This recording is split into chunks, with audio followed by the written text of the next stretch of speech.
Rhodes était l'endroit idéal pour contrôler le commerce maritime. Le commerce, c'est l'argent, et l'argent, c'est le pouvoir.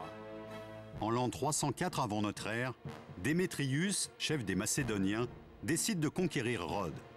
La tâche s'avère difficile. Comme tous les grands ports de l'Antiquité, Rhodes était fortifié. Et ces fortifications reflétaient sa position stratégique. Elles étaient imposantes, hautes et très épaisses. On ne pouvait ni les escalader, ni les contourner. Pour les pénétrer, il aurait fallu y percer une brèche. Démétrius propose la construction de la plus grande tour de siège de l'histoire, l'Hélépole. La grande nouveauté, c'était cette idée de bâtir une tour immense et extrêmement solide. On pouvait l'amener jusqu'aux murailles de la cité et de là, les faire tomber. On pouvait alors lancer des soldats sur les remparts et prendre les défenses ennemies. Cette tour faisait 40 mètres de haut et 18 de large. Autant dire qu'elle n'était pas légère. Elle devait peser dans les 150 tonnes. Malgré ses proportions gigantesques, ce colosse reste manœuvrable.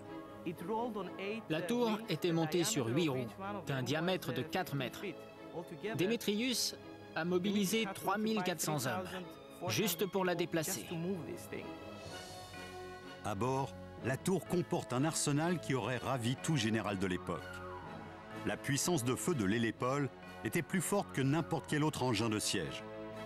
Et elle était recouverte d'un système de protection très perfectionné. 3 des côtés étaient recouverts de plaques de fer pour les rendre résistants au feu. Richard Winley va tester pour nous l'armure anti-feu de l'Hélépole. J'ai construit une réplique approximative d'après les descriptions d'auteurs romains comme Vitruve qui nous sont parvenus. Je me suis contenté d'édifier le haut d'une tour, qui devait être la partie la plus légère de la structure. D'après Vitruve, les madriers devaient faire dans les 15 cm d'épaisseur. C'était une construction assez lourde, d'autant plus que plus on descendait et plus les poutres devaient être grosses. À la base de la tour, elles devaient faire dans les 40 à 45 cm d'épaisseur. Bien évidemment, sous des climats chauds et secs, le bois est très vulnérable au feu. Démétrius a donc décidé de parer sa tour de plaques de métal. Richard va tester leur efficacité à l'aide d'une de ces bombes au feu grégeois. Nous avons fabriqué une variante du feu grégeois, en substituant à l'huile de naphte de la poix entre autres, ce qui donne un mélange très noir et très collant.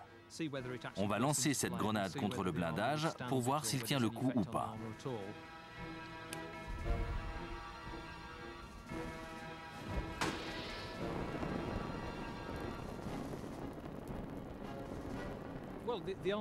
On dirait que le blindage fait son travail. Je ne vois pas de problème derrière les plaques de métal. Cet engin gigantesque paraît invincible. C'est un peu le tank de l'Antiquité. Les anciens ont imaginé ces engins de siège complexes parce qu'ils étaient confrontés aux mêmes problèmes que les armées sur le front occidental en 1914. La défense était trop forte et les troupes avaient perdu toute mobilité. L'ennemi était juste en face, mais il était impossible de l'approcher. Il y avait les mitrailleuses, les fils barbelés, l'artillerie, et dès qu'un assaut était lancé et que les soldats sortaient des tranchées, ils se faisaient balayer. Il fallait trouver le moyen de percer une brèche dans la défense ennemie pour que l'infanterie s'y engouffre, affronte les soldats adverses et domine enfin le champ de bataille. Pour ça, il fallait une machine adaptée. Les ingénieurs de la Première Guerre mondiale ont alors inventé un engin révolutionnaire. Ce sont les Britanniques qui ont trouvé la solution. Ils ont utilisé un tracteur sur chenillette qui venait d'être inventé aux États-Unis. Ils l'ont pourvu d'un blindage et de canons légers de marine, ce qui a donné une sorte de vaisseau de guerre terrestre. J'ai derrière moi un tank Mark I de 1916. C'est l'équivalent de l'Hélépole. Il a été conçu pour un seul type de mission. C'est un char d'assaut à petits rayons d'action dont l'unique fonction est de détruire les défenses fixes de l'ennemi. La comparaison avec l'Hélépole est tout à fait pertinente. Là aussi, c'est un engin qui n'a qu'un seul rôle. Avancer, attaquer les défenses fixes, surmonter les plus gros obstacles ennemis et permettre à l'infanterie d'entrer en contact avec les soldats adverses. Mais comme le mythique MK1, l'Hélépole a aussi des défauts. Il ne recule pas très bien. et on peut facilement le mettre hors d'état. Si on creuse une tranchée assez profonde, il basculera. Et il faut du temps pour bâtir une tour de 5 étages en bois avec des roues énormes et un blindage. On perd l'effet de surprise. L'hélépole était trop grande et trop difficile à manœuvrer pour être efficace. Il était impossible de la redéployer rapidement à l'endroit désiré ou de la ramener vers l'arrière si elle était attaquée. L'hélépole était une grande idée, mais elle était trop grande, trop encombrante pour fonctionner.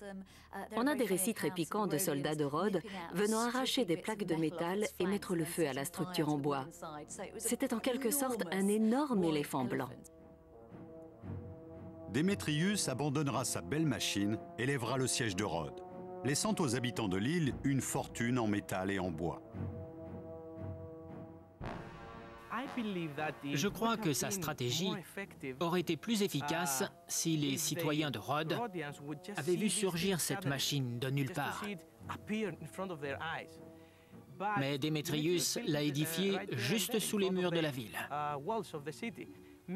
Peut-être que sa vue était trop familière aux assiégés.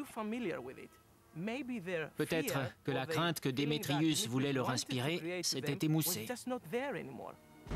Hautes comme des immeubles ou tenant dans la main, les armes de l'Antiquité ont revêtu bien des formes. Elles étaient aussi différentes que les hommes qui les ont inventées. Certaines ont fait des milliers de victimes. D'autres ont distillé la terreur en s'auréolant de mystère. Nombre d'entre elles ont été le reflet de la folle ambition de chefs militaires ou d'inventeurs et ont été abandonnées. Mais il en est qui ont traversé les siècles jusqu'au champ de bataille d'aujourd'hui.